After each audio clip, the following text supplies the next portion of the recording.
Hablaremos hoy de Dionisio de Siracusa. Siracusa era la colonia griega más importante de Italia. Los griegos, aún antes de que Roma naciera, habían desembarcado en las costas italianas y allí fundaron varias ciudades. Tal vez todas esas ciudades pudieron haber hecho griega toda la península italiana, pero hubo problemas entre cada una de ellas, no se pusieron de acuerdo, tan famosa lucha entre Crotona y Sibaris, etcétera, y nunca se logró llegar a una colaboración entre aquellas polis, ¿no? Ni siquiera cuando fueron amenazadas por el enemigo común, que era justamente el naciente pueblo romano. Finalmente Roma destruyó y dominó a todas las ciudades griegas de Italia y después dominó también a Grecia. Las colonias griegas más fuertes, antes de que apareciera el poderío romano, eran las de Sicilia. Allí los griegos, atraídos por las inmensas riquezas de la isla, habían comenzado a desembarcar ya desde el siglo VIII a.C. Digo las riquezas de la isla porque en la antigüedad clásica Sicilia era un paraíso de bosques, lo llamaban la tierra de Deméter, pero si bien se mira, Europa era un paraíso de bosques, en donde se decía que se podía ir de rama en rama desde punta a punta de España, por ejemplo, saltando de árbol en árbol. Bueno, hoy todo eso ha sido destruido, no solo en España, en todas partes. En Sicilia también, desde luego. Allá por el siglo IV antes de Cristo, Siracusa era gobernada por Dionisio, un hombre muy instruido. Desde su fortaleza dominaba la ciudad con métodos bastante extravagantes y más bien violentos. Cuando las arcas del Estado estaban vacías, acostumbraba a decir al pueblo que la diosa Deméter se le había aparecido, en sueños probablemente, para decirle que todas las damas de Siracusa depositaran sus joyas en los templos correspondientes. Entonces las mujeres se apresuraban a hacer este depósito, y si alguna, por falta de fe, sentía la tentación de no obedecer la orden divina de Deméter, ahí estaba la guardia de Dionisio para disuadirla de todo intento de evasión. Bueno, después de esta entrega masiva de riquezas, Dionisio se hacía prestar las joyas por la diosa. O sea, las mismas joyas que la diosa había sugerido que la población depositara en el templo, eran pedidas en préstamo por Dionisio. ¿A quién? A la diosa. Dionisio, a veces digo Dioniso porque así se le llama al dios que los romanos llamaron Baco, ¿no? Pero este es Dionisio. Era un hombre que sabía de estrategia militar y también de poesía. Para construir algo que le sirviera para echar a los invasores cartagineses de Sicilia, mandó contratar en todas las ciudades griegas a los mejores especialistas en mecánica. Los que se negaban a ser contratados eran secuestrados. Y el invento de la catapulta parece que lo había entusiasmado muchísimo a Dionisio.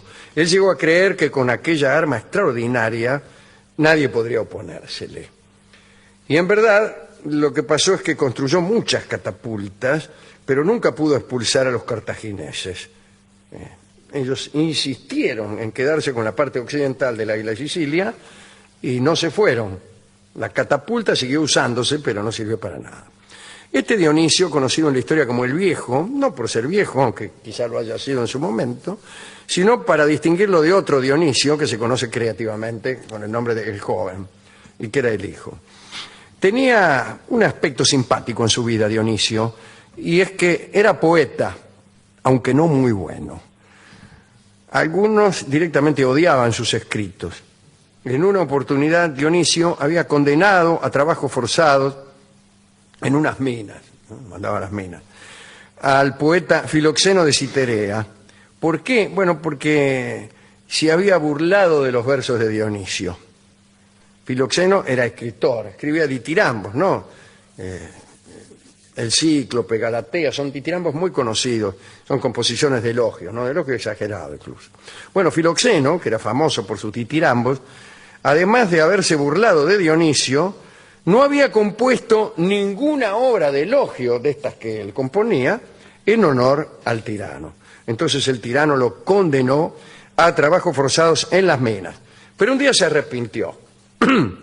Lo llamó a Filoxeno y ofreció en su honor un gran banquete, al final del cual el gobernante leyó otros versos nuevos que había compuesto e invitó a Filoxeno a juzgarlos. No, leyó los versos, voy a leer unos versos. Cuidado. Bla, bla, bla. Y le dice, bueno, te invito a juzgar estos versos que acabas de oír, oh Filoxeno. Filoxeno se levantó, le hizo una señal a la guardia y dijo, llevadme de nuevo a las minas. Extraordinario. Bueno, a la corte de Dionisio de Siracusa, como todos ustedes saben, había llegado nada menos que Platón. Cuenta Russell que Dionisio lo había invitado para que educase a su hijo, que era el ya mencionado Dionisio el joven. Y Platón respondió a la invitación. Todos creían que no iba a asistir, pero fue. No se sintió muy cómodo porque en aquella corte de Siracusa estaba todo lo que Platón aborrecía. La vida disipada, el fasto, la adulación. Estaba por empezar un filósofo que era rey, así que tan aborrecible para Platón no debió resultar. Pero bueno, esto lo digo yo de malevolente. Por esos días Platón había escrito La República. Estaba interesado en desplegar en algún sitio ciertos comportamientos ascéticos, qué sé yo. Ahí, al comienzo parece que la relación fue buena, ¿no?, entre Dionisio y Platón. Pero después el tirano comenzó a molestarse y quiso matar a Platón. Algunos dicen que es porque Platón también se había burlado de los versos de Dionisio, pero no se sabe. Incluso Dionisio parece que no lo quiso matar y quiso que lo mataran, lo ejecutaran los espartanos, pero el plan no salió bien. Bueno, después lo rescataron mediante el pago de una cifra insignificante. Ahí Platón escribió. Los antiplatónicos critican mucho este viaje de Platón a Siracusa y critican todo los antiplatónicos, ¿no? Los joroban. ¿Cómo era el número ideal de ciudadanos que tenía que tener la República? 5.040 eran, ¿no? 5.040. Entonces se burlan de él. ¿Por qué 5.040? Y porque, qué sé yo, porque 20 por 21 por 12. 5.040, o 35 por 12 por 12, eso es 5.040. O porque 5.040 es divisible por 59 divisores. Y porque es divisible por cada uno de los números del 1 al 12, excepto el 11. Bueno, es llevar los números demasiado lejos, ¿no? Peor que Pitágoras el tipo. Pero bueno, luego de estas aventuras en Siracusa, Platón regresó a Atenas y no volvió a Sicilia hasta que murió Dionisio el Viejo. Pero lo que le costó la vida a este tirano, me refiero a Dionisio, fue justamente la pasión por la poesía.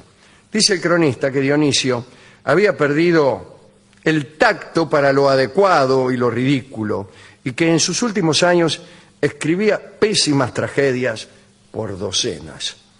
Saben que las tragedias, lo mismo que las comedias, eran escritas en la era para concursos abiertos a todos los ciudadanos. En el año 367 a.C., Dionisio se presentó y escribió una obra llamada La liberación de Héctor y se sacó el primer premio. Y fue tan feliz con aquel premio literario que lo festejó con un banquete como nunca se había visto. Días enteros duró la comilona desaforada, la borrachera perpetua y la disipación. Y en el medio de la garufa, Dionisio tuvo un ataque de apoplejía y cayó seco. Arruinó la fiesta, imagínense. Lo sucedió su hijo de 24 años, el ya mencionado Dionisio el Joven, pero esa es otra historia. Así que si no hubiese ganado el premio, Dionisio el Viejo todavía estaría vivo. Y esto contiene una moraleja para los oyentes, especialmente para aquellos que sean poetas y que acostumbren a anotar sus obras en cuanta carrera se les presente, ¿no?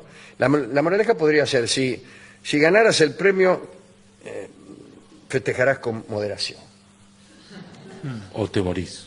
Claro. Aquellos que no estén interesados en ser premiados, sino en trabajar, en hacer, en escribir y difundir sus obras, pero que no están interesados en algo agonal y competitivo, también merecen nuestra dedicatoria y nuestro respeto.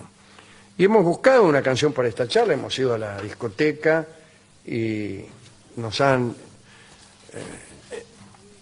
hablando de Platón, es un hombre muy platónico, este hombre, el discotecario. ¿Es platónico? Sí, sí, muy platónico, ha leído mucho a Platón y me contó que Platón vivió en una caverna.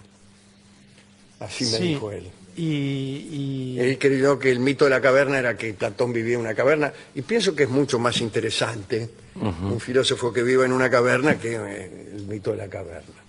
Y que de ahí estaba en sombras, eso es lo que él entendió. Bueno, pero ¿qué tiene que ver con...? Y sí, en la caverna no hay Me luz. contó el mito de la caverna, pero distinto. Sí, Platón vivía en una caverna entre las sombras, por eso él intuyó que lo que vemos nosotros no son sino un pálido reflejo de la verdadera realidad.